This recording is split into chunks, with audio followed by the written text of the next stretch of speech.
Welcome. In front of me is the Motorola One Zoom, and today I'll show you how to format the SD card.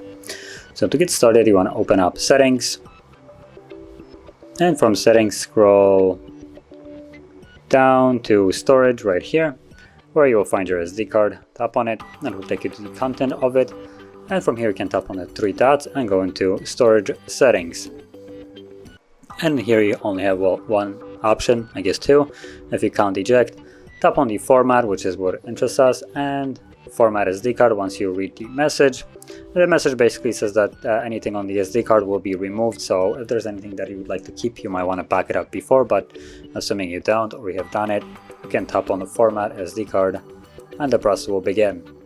Now once it's finished, we should be then immediately ready to be able to use the card again, which it should be right about now. There we go. So tap on done and you're finished. And if you found this very helpful, don't forget to hit like, subscribe, and thanks for watching.